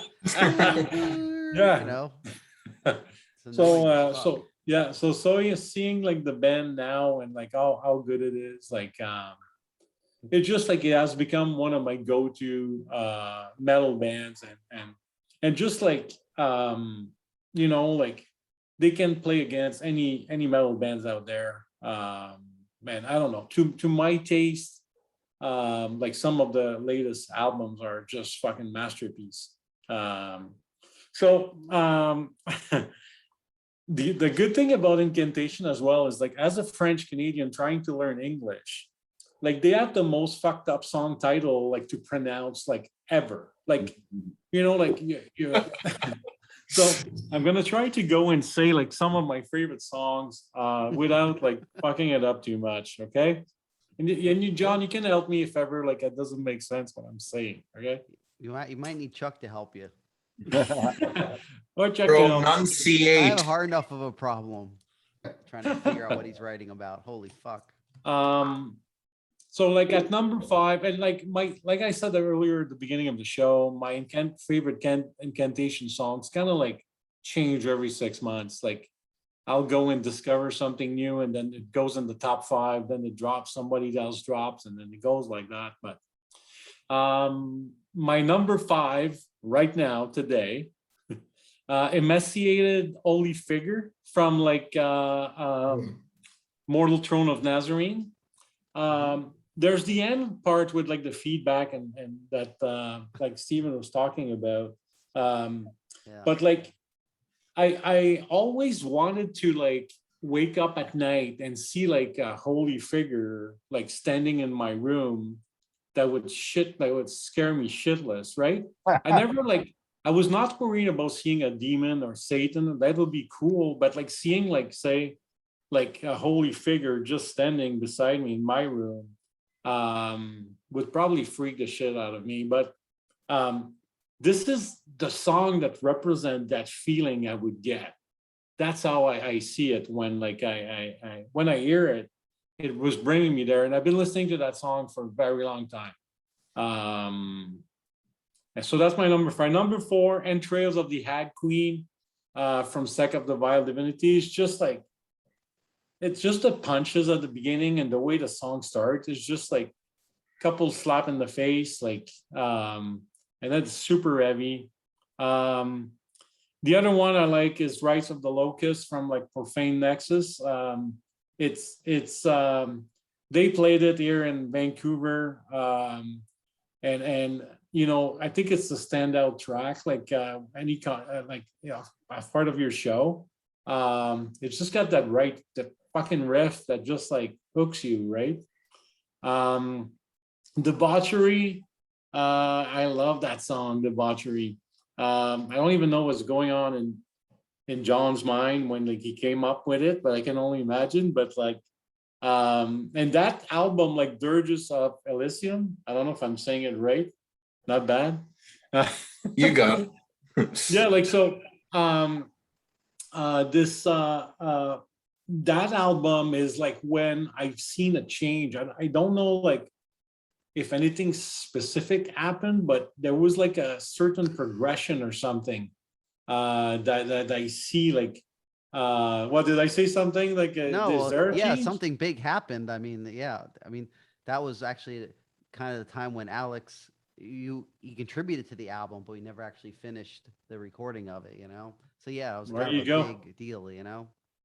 It was a transitional period. Yeah, that's carry on, sir. But that's pretty much when I see like the second, like for me that's when I see like a change between like the midsection of like Incantation's career and then moving into some of the newer album. Just the riffing and you know, it just sound crushing. And there was a bit more clarity to their riffs, like a little bit more technical while still maintaining like the violence and the attack. So I really like this album. And again, my favorite song right now, when I listen, I wanted my boy to come and like talk about his love Incantation, but what he went with his, they went out in Alberta with his mom for a hockey tournament. But he even plays that song before game with his hockey team. Like, of course, all the other guys, they want to like listen to hip hop and stuff. And he's like, no, fuck that shit. And he puts in like Fury's Manifesto from Sect of Vile Divinities that they're like pump up song before going and play hockey. That's awesome. Hey, if you're gonna go and crush some heads with some cross check in the face, nothing better to listen than Incantation. But that's it. Like you know, it as much as I you know, some of my favorite band are like Morbid Angel and Old Morbid Angel and Entomb and Brutal Truth and all that. It's like Incantation is definitely part of that prestige death metal bands genre. And that's it. Love the band, love John, and that's it. That's all I have to say. Well, a couple of things Well I wanted said. to Yeah, John. just go off of or whatever. First of all, well, let's just go with the Dirge of Elysium because that was last thing. Is that yeah? I mean, it's Dirges to me is kind of like the Mortal Throne album. It was a transition period in the band, and it's one of those things that I'm happy with the way both those albums came out, but fuck, they were painful to make, you know, and a lot of shit going on. And there's a lot of shit in the band, a lot of personal stuff going on. And it just, you know, somehow that album didn't, both those albums still came out really great. You know, and it's just a weird thing. It's a weird thing to have such, I don't know, it sounds cheesy, but like personal pain in both those albums to me, where I love both those albums, but they also, you know, it's very stressful time in my life, you know, very difficult time in my life, but at the same time, somehow greatness comes out of it. It's just a weird thing, you know. I mean, there's other albums that have been difficult to make, but like there's nothing like the turmoil, you know, trying to make an album work and going through a lot of stressful stuff, you know. It's just something about it, you know. I mean, I know the situation, you know, between myself and Alex kind of just got to a kind of a head at that point, you know, and it, you know, it bothers me. It bothers me almost every time I think about it, you know, that things had to kind of go down the way they went down. And I know things happen for a reason, and he's in a great spot now in the band and stuff, but it's something that it was weird because it had to happen to make the album work, and it worked out okay, you know, and everything worked out good. But at the same time, it was very painful situation, you know. So yeah, and it was the same thing with the Mortal Throne Nazarene album. I mean, basically, we didn't even have a band back then. It was Craig and myself in the band, you know, and we weren't even getting along. Craig and myself were trying to do this album. It's such a painful situation, and you know, it just but you still something that like you know, such great music, you know, came from those things. It just, I don't know, it's one of those things. It's really you know, it's a great thing to feel overcome, but it's also, you know, you think back and it's kind of sad. I mean, if I think of the stressful times I had during the Mortal Throne Nazarene recording, I mean, I didn't think that the album was ever going to get done. We're ever going to be able to come to some kind of conclusion for how this is going to work out.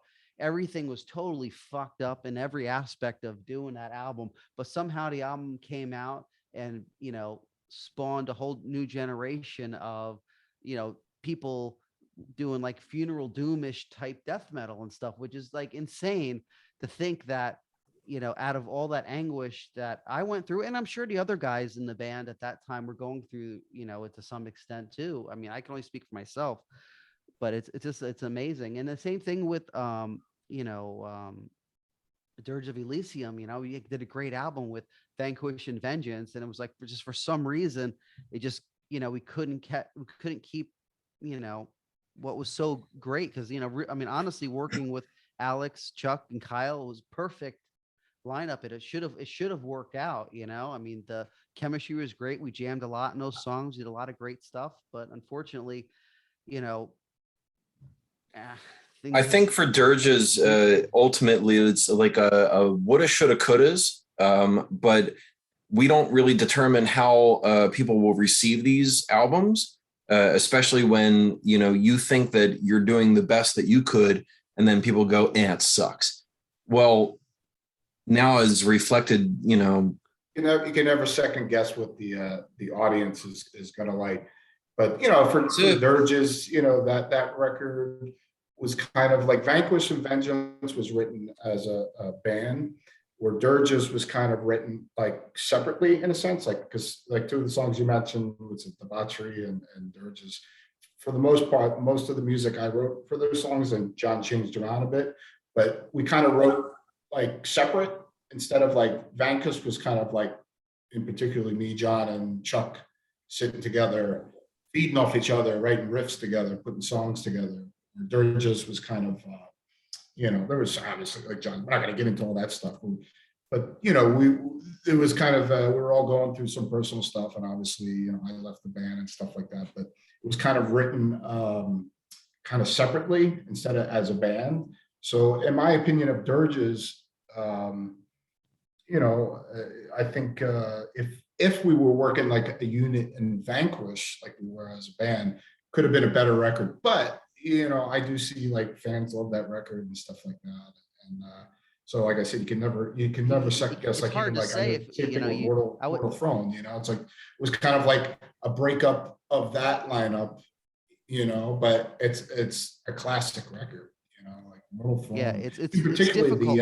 the different mix. What was that? What's the other mix, John? Upon the Throne of Apocalypse is. Yeah, I love that. In particular, I love that fucking mix. Yeah. Record. And that's well, just think how I felt album. Where I got two mixes where I didn't like either of them. Like I wanted one that was good. I got two that I didn't like. Yeah. But yeah, you can never guess, like, because you think you're just like, fuck, like. You weren't happy. Nobody's happy with the way things come out, and then like people fucking love it. I think it's the greatest thing in the world. So you can never tell what the fans are gonna like. Or you could think. I think John, you said something years ago. We were talking about stuff, and we were just talking about the scene in general, and where like somebody asks you like, well, if I like you, you're probably not your band. You're probably not going to do very well, but if I don't like you, you'll probably be very successful. I remember that. Yeah, I remember that. That was when you were signing Ibex Moon bands, and you were like, well, if I like you, you might. Yeah, it's probably not going to do very well. World. But I mean, even in the sense of like, back in the day when we were doing like Denny was saying about, or I think Stephen was saying about the atmosphere of like Immolation and Incantation. I mean, we definitely had a different idea of what death metal is compared to a lot of other bands at the time, and we looked at it as the brutality and the heaviness, but we wanted the darkness in the atmosphere of the music, because we were we come from bands like Celtic Frost and Bathory and Sodom and Destruction and things like that, the darker side of metal. And that's what was probably the most important things to us, was the darkness in the music. And that's how I see death metal. I know things kind of changed in the 90s, went more like kind of like a brutal technical thing, but it's always been about, for me at least, and I'm sure I know it's the same for John, it's the darkness and the feeling in the music, opposed, and the songwriting, opposed to just having 500 riffs. Yeah, in a song, technical or whatever. ability is like Or who's the low fastest the on the list. block or whatever, you know? Yeah, it's good if you could play, but it's not without all the other stuff, it's not important. Yeah. It's songwriting in general. I mean, Yeah. none of us, I don't think any of us two were like in particularly like trying to be the best musician on the block. We always wanted to be good at and play tight and play proficient in what you're doing. But the most important thing was the songwriting, and I think that's what we, even in my time in the band, it was about the songs. It wasn't about how I can show off and whatever. What I mean? It's it's like if you want to do that, then sit there and do a solo record of whatever. Yeah, exactly. But yeah, I wanted to also just talk about the Farmageddon fest, because that's actually a funny little story too. I don't know how, but I didn't even realize that Aggression was playing the show. So I was actually doing an interview with somebody at the time, and all of a sudden I hear like some. Hey guys, I'm sorry, I got to split. What's My that? daughter's calling, so I got to. Okay, cool. Yeah, I got to go, man. cool. But, thanks for having me, guys. Take care. Yeah, We could Good talk seeing you, all night brother. about metal and incantation, that's for sure. So, thanks for having me, Thanks guys. a I lot. appreciate it. But my kid's calling me. Cool. Okay, cool. Take care of beeswax, man. Yeah. All right, guys. Have a Good night. blast in Vegas. Hope you guys kill it. Yeah, thank for you, sure. man. Good All right, luck, guys. man. See you. Yeah, so I was doing an interview at the Farmageddon Fest, and I think I can't remember, it might have opened up a Forsaken Survival or something like that. And I wasn't even like looking at the stage. I just heard it, and I was like thinking to myself, was the band fucking covering a fucking Aggression song? I was like, this is just, so fucking awesome. And I'm there like, trying to interview, and he's talking to me. I'm like, dude, I really want to listen to this, It's like I don't want to stop the interview, but I really want to check this out, And I just remember just seeing it. I was like, oh fuck, it's actually Aggression's playing, And I was so excited, because Aggression was one of those bands I really just loved from the 80s. It was one of those, to me, it was one of those thrash bands that just never got their due, but was, a personal favorite of mine. I mean, I love that Forsaken Survival or what's Final Treatment. I mean, I just totally, I remember just listening to it, when I was playing in Revenant and stuff. We just loved that fucking album. And so I was so excited. It brought me back to like, 88 or 89 or something, whenever I listened to it. I can't remember. And I was just headbanging the whole time at the show. It just brought me back to being like that teenager again.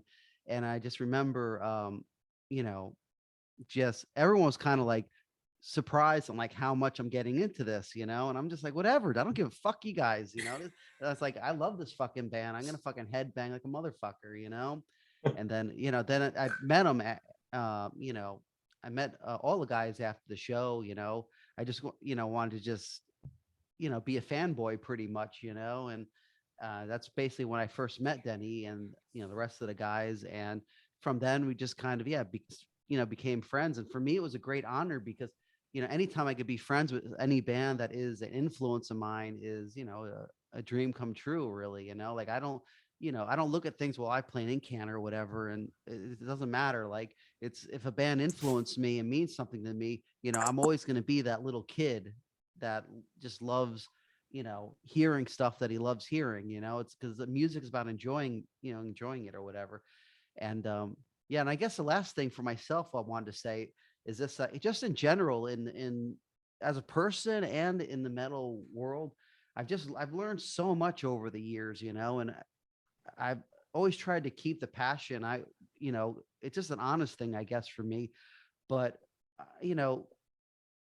you learn so much from touring and being in bands and dealing with people in bands. And I've learned really to just appreciate all the great things that happen in life, and not, I used to let myself really get down on stuff. And I know that I'm a really difficult person to work with. I get stubborn. I get focused. I want to do things a certain way. And, people that I jam out with sometimes gets mad at me, because sometimes I'm like extremely focused and stuff, but and I'm stubborn, but it's like, people don't understand that that's the reason why the band's been good throughout all these years, is because of me being stubborn. It's not saying that the other people aren't important. Everybody that played on the albums and played and everything is very important to it.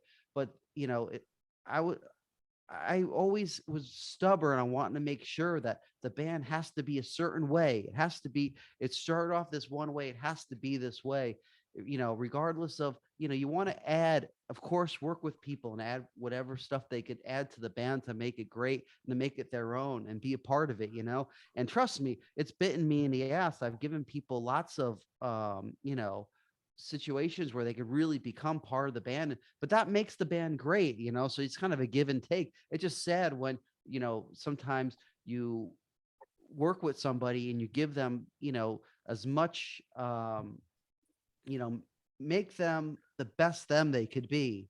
And not saying it's all me, but just letting people know that I believe in them and they could do it, and trying to give them the encouragement to doing it. And it does bum you out when they end up leaving or stabbing you in the back or whatever you want to say in the band. But that's shit, shit happens. People are different. Some people have egos, and I even have an ego, at least, especially back in the early days. I had an ego, which I had to kind of check. I got checked enough times now that, any ego is useless or whatever. But, the bottom line is that I feel very fortunate that I've gotten to play with so many people, regardless if they were positive or negative memories. It's, we've created great stuff. We've done so much great stuff in the band through the years. I mean, the fact that, we're still here doing it, and I'm doing it with, people that are like family to me, it's a dream come true, because what I've always wanted in the band was to be able to have, just 4 cool people that, believe in the same ideas that I believe in the band. And, we get along, could play or do whatever we want, and just be able to also criticize each other and be able to, not just be nice to each other and tell each other everything's great that everyone does. No, everybody can argue about it, or, we could piss each other off, or we could, tell someone we don't like something or whatever. And everybody knows that it's like, it's for the best of the band that we're having these kind of things. It's not because any of us want to be dicks or anything like that. So I really feel fortunate. I mean, like I said, the lineup that we have now, and everyone always says that with their current lineup, but I mean, I've been jamming with Chuck and with Kyle for such a long time. I mean, those guys, they're more than just band members to me. They're really like family to me, and, Feelings mutual. yeah. And it's like, I mean, yeah, I mean, it's just great. It's great when we get together. We get together as a great family. It's a lot of fun. And that, with the addition of having Luke in the band is just been just amazing too. His contributions have been totally amazing. And he's such a nice guy. And it's such a fun thing. And that, even though there's lots of hate and, we hate Christ and we want to blaspheme everything and tell everybody to fuck off, we still want to have a good time doing it. You can't always be, a pissy asshole. You got to play with people that you want to play with. I mean, people could always say, oh, I wish you could do this and play with these people or whatever, or do this and that. And it's like, no, fuck you. I'm going to play with the people I want to play with. I don't, it's great that we did stuff. I've jammed with different people in the past. We did great stuff, and that's awesome. But I want to play with the people that I enjoy playing with, and I enjoy playing with the people I'm with now in the band. And I think we've really, proved it over the last few years that, we've really created some great stuff as a band. And maybe that's why Denis was saying that, the 2000s was more of an experimental period for us. It was just that we're just trying to get by and trying to find a way to do stuff. We, still do our music the best we can, but we've always had, at that time, we had a lot of things holding us back. But with having, such strong people in the band like Chuck and Kyle in the band over the last years, and having Alex in the band, and even having Sonny in the band, and now with Luke, these are all quality players, all quality people. And, we've been able to really accomplish a lot. And it's not all just about me. It's about all of us in the band. Yeah, I'm the face of the band and people know me because I've been doing it forever. But I mean, if anyone goes to our band practice, they know that Kyle and Chuck and whoever else has a lot of input in the way things go. I mean, even Luke, just working with us on the album, he's playing with us forever. So it seems like he's been in the band forever, but he's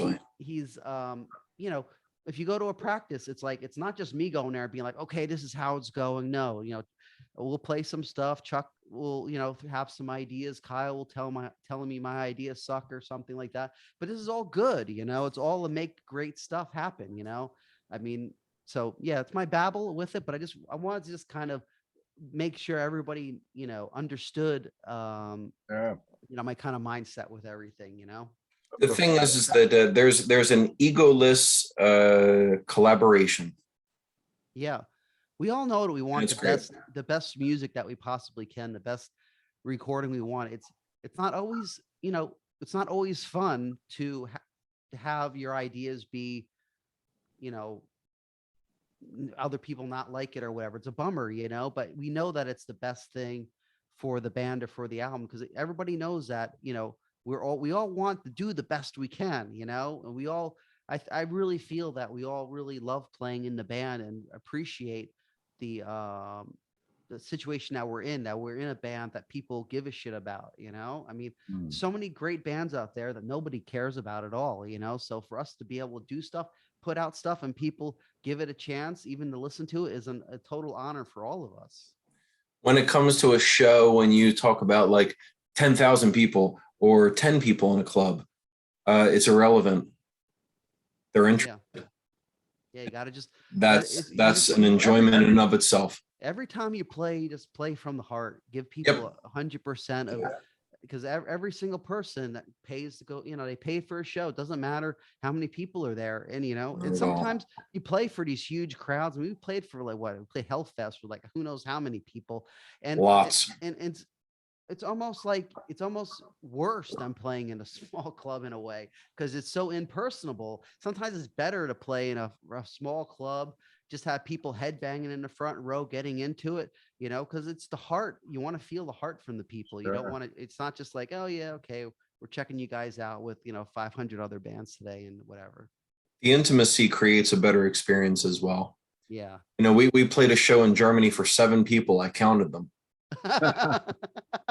All 7, very interested. All 7 were raging like maniacs. Like a private show. It's like a private show for those 7 folks. Yeah, it happens. But yeah, I agree. As a fan, sometimes it's great to see a band in a smaller club, via being at Giant Stadium, of course, or something where you're just like a sea of millions of people, where you're in more of a, close knit. And actually, it's a shame that Alex isn't here, because 2 out of those 7 people actually reconnected with him and said, I saw you at that show. Oh, wow. Yeah. So as we wrap up this episode, what's going on currently in the Incantation camp? Maybe for John and Chuck, you guys are working on some new music, I heard, of course, right? Oh, yes. Yeah, we've been working on a lot of new music. Yeah, you can go ahead, Chuck. No, go. No. Okay. Yeah, no, we've been working on a lot of new music. I mean, obviously we couldn't tour for the Sect of Vile Divinity album, so it left a lot of time to work on stuff.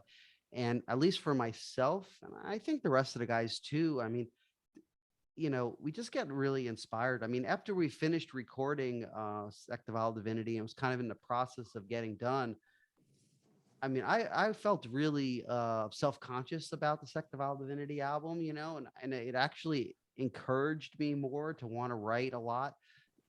So I wrote a lot, and then with Incan, it's so easy to have enough songs for an album because everyone kind of writes. So it's just like everyone throws in a couple songs, and like, fuck, you're almost done with the fucking album already. And it just kind of worked like that.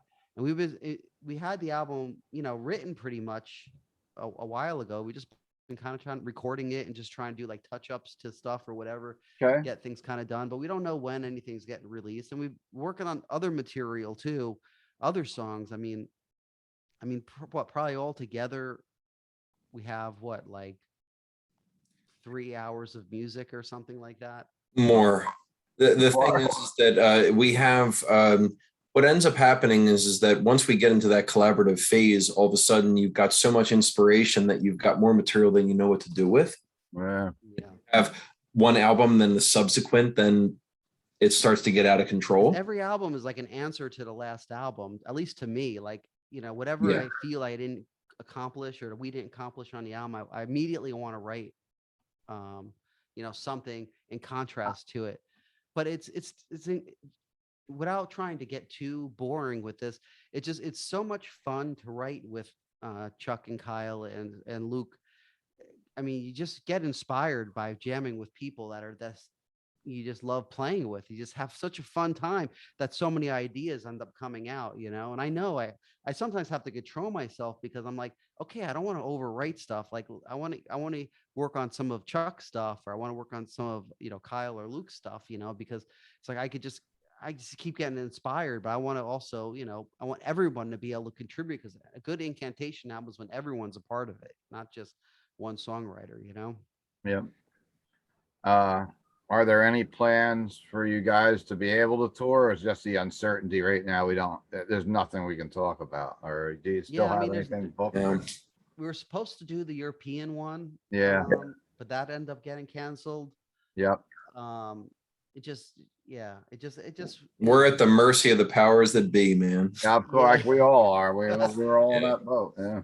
And then we have stuff on hold for next year, but yep, can't really say because it hasn't been announced yet, and I don't know, of course, what's up for sure.